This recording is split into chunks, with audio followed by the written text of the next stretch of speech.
Every great stage has invisible people behind it. The ones adjusting cables, hauling equipment, memorizing the small rituals of the musician they serve night after night. They carry the cables and the drum kits and the miles of electrical wire that turn an empty arena into something that can hold 100,000 people in their grief. Without them, the music does not exist. But history rarely remembers them. Their names do not appear on the album sleeves. They do not get interviewed. They do not give speeches.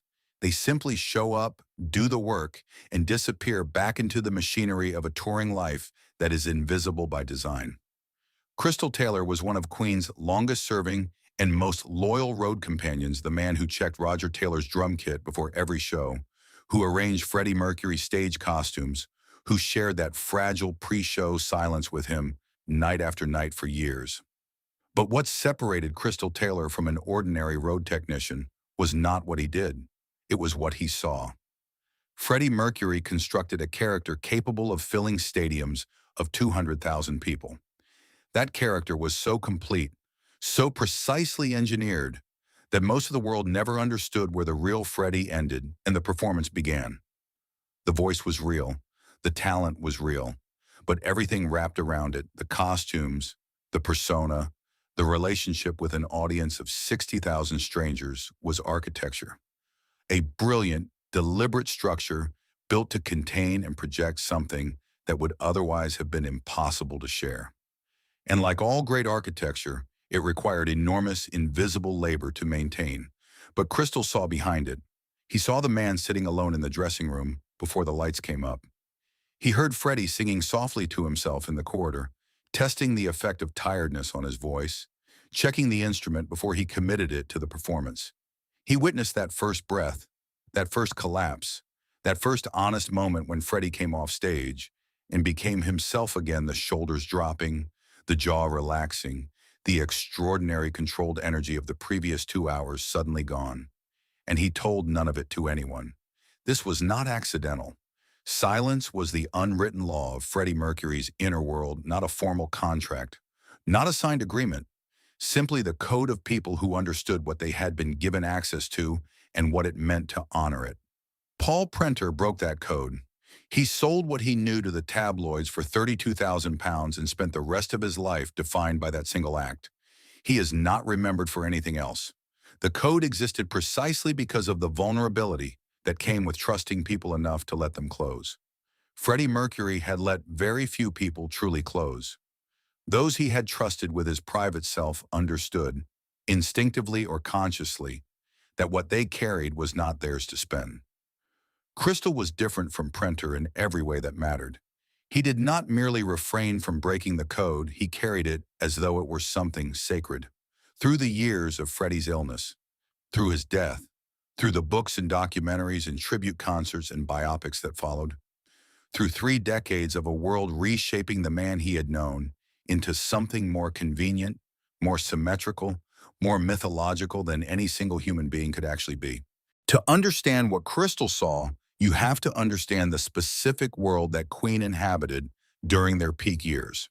The 1970s and early 1980s were a time before the internet made everything transparent, before social media collapsed the distance between the performer and the audience, before the idea of celebrity required constant legibility. There was still genuine mystery available to a rock star who wanted to protect it, and Freddie Mercury wanted to protect it fiercely. The years he spent with Queen from the mid-1970s onward represent one of the most intense and complex periods in music history. Global tours that lasted for months, studio battles that stretched recording sessions into the small hours of the morning, the relentless pressure of the media to define him, categorize him, expose him, the exhausting effort of protecting a private identity while performing a public one at the highest possible level, night after night, in stadiums across every continent on Earth. Crystal was inside all of it, not merely as a technician who handled equipment, but as someone present in the moments between performances, the moments when the machinery rested, and the human being inside it was briefly, quietly visible. Queen's transformation in the early 1980s was one of the more traumatic chapters in the band's internal history.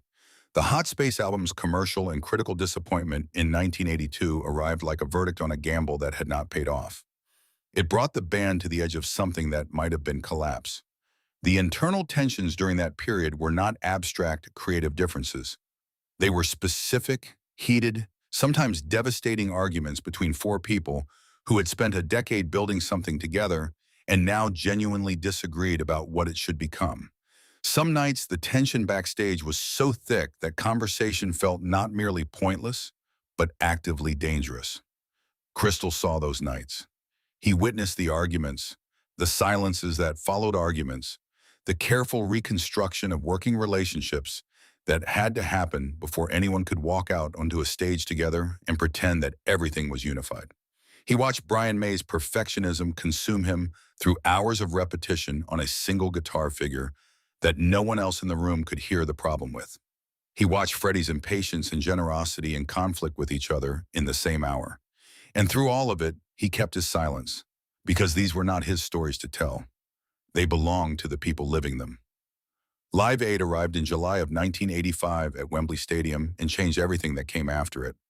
The 21 minutes that Queen performed on that stage have been described so many times, analyzed so thoroughly, reconstructed in so much detail, that the event has almost stopped feeling like something that actually happened and started feeling like a myth that was always there.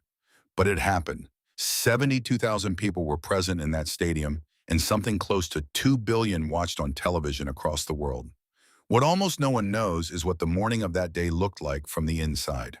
Crystal knows. He knows how Freddie moved through the backstage corridors in the hours before the show. He knows what the preparation looked like, not the public performance of preparation, not the things that make it into documentaries, but the actual private ritual of a man getting ready to do something he understood might be the defining moment of his career. He knows what was said in those final minutes before the band walked out. And he kept that knowledge to himself for years, not because it was damaging or dangerous, but because he believed that some things belong to the people who live them and to no one else. The year 1987 was the year everything changed for Freddie in a way that nothing had changed before. The diagnosis came quietly, in the way that the most significant things often do, not as a dramatic rupture, but as information delivered in a room, received in a moment, and then carried back out into the world as a private weight. Freddie shared it only with the band. It would not be told to the public. It would not be told to the press. The decision was made clearly and without ambiguity.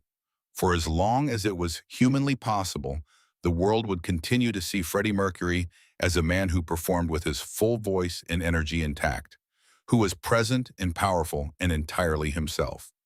That performance of normality, perhaps the most extraordinary performance of his career, would continue until it could not. Crystal was among the small group of people who understood what that decision had cost and what it continued to cost every single day. The weight of that particular secret was unlike anything he had been asked to carry before, because this one had an endpoint that everyone who knew about it could see approaching. The final 4 years from 1988 to 1991 were simultaneously the most productive and the most devastating period in Queen's history. The Miracle and Innuendo albums arrived out of a sustained and almost desperate effort to record as much as possible before the voice was lost, to get every last thing down before the body made it impossible. The sessions during this period have been described by the people who were present as both inspiring and harrowing. Freddie arriving at the studio regardless of how he felt, performing regardless of what performing cost him that day, insisting on standards that would have been demanding under any circumstances and were extraordinary under these ones. Crystal was not always present in the recording studio itself, but he carried the same weight as everyone who moved through the orbit of those years. The Freddie in his memory was a man who sat at a piano and played for hours, even when his hands were unreliable, who continued singing when his voice began to fracture, who managed the reality of what was happening to him with a discipline and a stoicism that seemed designed, above all else, to protect the people around him from having to witness how hard it actually was. On the 24th of November, 1991, Freddie Mercury died. The grief inside Garden Lodge was immediate and total. Every person in that house had known what was coming, and knowing had not diminished the impact of arrival. Grief does not work that way. The anticipation of loss is not the same as loss. Crystal was not inside Garden Lodge on that day. He belonged to the larger network of people who had moved Queen from city to city over more than a decade. The road crew, the technicians, the drivers, the people who had given years of their working life to the machinery of a band they genuinely loved, and then stood outside the particular grief of its inner circle. And like everyone in that network, he carried what he felt privately, without telling anyone, without finding language for it, without the public acknowledgement that might have helped it move through him and out the other side. The years that followed moved in a way that Crystal had not expected. Books appeared. Jim Hutton published his memoir. Peter Freestone published his. Each offered a version of Freddie drawn from a particular angle of proximity, a particular set of memories, a particular understanding of who he had been. And each time one appeared, Crystal read what was written and occasionally found himself thinking, that is not quite right. That moment did not happen the way it has been described here. That characterization is true in some ways, but misses something important. The Freddie he remembered was more complicated than the one appearing in print, more contradictory, more ordinary in some ways, and more astonishing in others, more frightened at certain moments, and more courageous at others than the simplified version that was gradually hardening into official history. And still he stayed silent. Because silence had become not merely a habit, but something closer to a moral position, the thing that distinguished him from people who had spoken too soon, too carelessly, or for the wrong reasons. When the first serious developments around a Bohemian Rhapsody film became public, Crystal watched the process of official narrative construction from the outside with a particular kind of attention. The project took years to develop, and in that time it became increasingly clear that what was being built was not a biography but a story shaped for dramatic effect, simplified for accessibility, restructured around a narrative arc that the real events had not actually followed. This was inevitable. Films are not history, they are arguments about history, made in a specific form that requires compression and invention. But for a man who had spent 30 years carrying the actual texture of what he knew the specific, unrepeatable, complicated truth of what those years had felt and sounded like from the inside, watching it be smoothed into something more manageable was a particular kind of grief. Not anger, not outrage, just the quiet, specific pain of knowing that the gap between what happened and what was being recorded as having happened was widening year by year into something that might eventually become permanent. And finally, after years of accumulated weight after the books and the documentaries and the film and the tribute concerts and the 30th anniversary of Freddie's death, Crystal began to speak. Carefully, deliberately, not to cause damage, not to settle scores, not to position himself as someone with access to hidden revelations, but simply to fill in what had been left out. The dimensions of Freddie that no official account had fully captured, the human scale of him, the specific texture of his presence in ordinary moments, the vulnerability he carried off stage, and the extraordinary small kindnesses he performed for people around him that no one was supposed to witness or report. The Freddie that Crystal had known was not only a legend, he was also the man who sat alone after a concert not wanting to talk to anyone for 20 minutes, still coming back to himself from whatever place the performance had taken him. He was the man who kept cats and cared for them with a tenderness that surprised people who expected only flamboyance. He was the man who made elaborate meals in his own kitchen and called his mother every week and cried more easily than almost anyone around him expected. The inner circle's reaction to Crystal speaking was swift and unambiguous. The code had been broken. It did not matter that what he shared was not harmful. It did not matter that nothing he said diminished Freddie or violated his privacy in any way that Freddie himself would have objected to. It did not matter that what Crystal offered was in fact a more complete and more human picture of a man whose legend had been in danger of replacing the person entirely. A rule was a rule. The code had held for 3 decades, and its value was precisely its absoluteness. Crystal had miscalculated, perhaps had known he was miscalculating, and had decided that the miscalculation was worth it. The rupture that followed was real, and it lasted.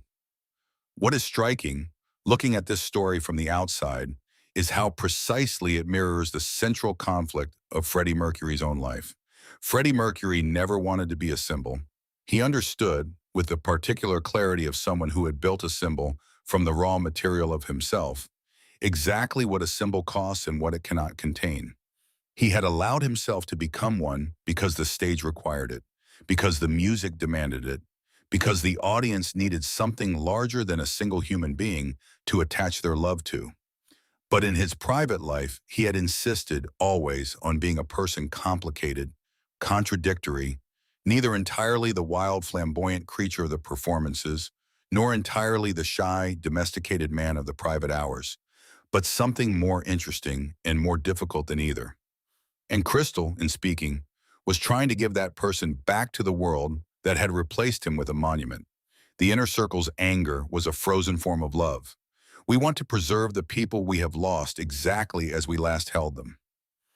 Every new account, every fresh perspective can feel like an alteration, another small change to the image we have been carrying. Another version of them that is slightly different from the one we built in the years after they were gone.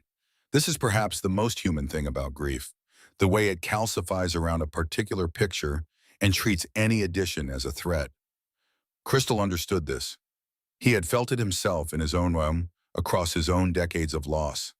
But he also understood something else that the inner circle's protectiveness could not quite contain. Freddie Mercury was not a small enough person to be owned by any single memory of him. He had touched millions of lives in ways that were entirely private, entirely personal, entirely beyond the reach of any official account. He had given people pride and grief and an almost unbearable joy. He had made them feel at various points that the world was larger and more possible and more beautiful than it had appeared before he sang into it. Crystal Taylor kept his silence for 30 years because he loved Freddie Mercury. He broke it for exactly the same reason. And the fact that these two things are both true and in direct conflict with each other is not a contradiction. It is the clearest possible picture of what loyalty actually looks like when it is tested by time. The people who kept the code did so out of love. The man who finally spoke did so out of love. And somewhere in the space between those two versions of the same devotion, the actual Freddie Mercury continues to exist not in any single authorized account, not in any film or biography or anniversary concert, but in every place where the stories don't quite line up, where the official version leaves a gap, where someone who was actually there remembers something slightly different. That friction is the evidence. That is where he lived, and that 30 years later is where he still lives.